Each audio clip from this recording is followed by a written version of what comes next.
ইসলামী বিপ্লবের পর নজিরবিহীন বিক্ষোভের সম্মুখীন হয়েছে ইরান, যা ইসলামী প্রজাতন্ত্রটির ৪৭ বছরের ইতিহাসে আগে কখনো হয়নি বলে মনে করছেন বিশ্লেষক ও প্রত্যক্ষদর্শীরা।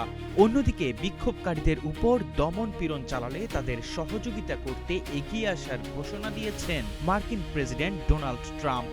ইসরায়েলও দাবি করেছে দেশটিতে তাদের গোয়েন্দা এজেন্টরা সক্রিয় ভূমিকা পালন করছে। সব মিলিয়ে এতটা খারাপ অবস্থায় আর কখনো পড়েনি ইরান। ইরান এর আগেও অনেক বিক্ষোভ দেখেছে। নির্বাচনের কারচুপির অভিযোগে গত ২০০৯ সালের কথিত গ্রিন মুভমেন্টে নেতৃত্ব দিয়েছিল মধ্যবিত্তরা। তখন সেটি সীমাবদ্ধ ছিল বড় শহরগুলোতেই, আর ২০১৭ ও ১৯ সালের আন্দোলন ছিল গরিব এলাকাগুলোতে। এবারের সাথে তুলনা করার মতো আন্দোলন গড়ে উঠেছিল ২০২২ সালে নিরাপত্তা হেফাজতে মাহসা আমিনির মৃত্যুর ঘটনার পর। হিজাব না পরায় দেশটির নৈতিকতা পুলিশ তাকে আটক করেছিল। সংবাদ মাধ্যমের খবর অনুযায়ী ওই মৃত্যুর ঘটনার ৬ দিন পর গিয়ে আন্দোলন তুঙ্গে উঠেছিল। ইরানে এবারের বিক্ষোভকে আরও ব্যাপক মনে করা হচ্ছে, যা ২৮ ডিসেম্বর শুরুর পর থেকে ক্রমশ আরও বড় হচ্ছে। ২০২২ সালের বিক্ষোভগুলোর মতোই এবারের বিক্ষোভেরও সূত্রপাত হয়েছে একটি ক্ষোভকে কেন্দ্র করে। শেষ পর্যন্ত এটি পুরো ব্যবস্থার পরিবর্তনের দাবিতে পরিণত হয়েছে।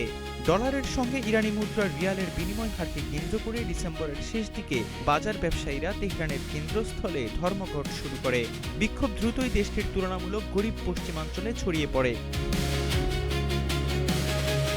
ধর্মঘটের পর হাজার হাজার থেকে লাখ লাখ ইরানি এই বিক্ষোভে যোগ দিতে শুরু করে, বিশেষ করে মধ্যবিত্ত যারা দ্রব্যমূল্যের ঊর্ধ্বগতি ও ভয়াবহ অর্থনৈতিক সংকটের মধ্যে দিনাতিপাত করছিল। এবারের বিক্ষোভের আরেকটি ফ্যাক্টর হচ্ছে যুক্তরাষ্ট্র। এতে হোয়াইট হাউসের সমর্থন অনেকটা প্রকাশ্য। ট্রাম্প বিক্ষোভকারীদের সমর্থন করে হামলার হুমকি দিয়েছেন, যা আগে কখনোই হয়নি। ইরানের প্রেসিডেন্ট মাসুদ পেজেশকিয়ান বলেছেন, বিক্ষোভকারীরা ইরানের শত্রুদের দ্বারা পরিচালিত। তবে ইস্যু হলো আগের যে কোনো সময়ের চেয়ে ইরানের বন্ধু এখন কম। ইরানের ঘনিষ্ঠ সহযোগী সিরিয়ার বাশার আল আসাদ উৎখাত হয়ে গেছে।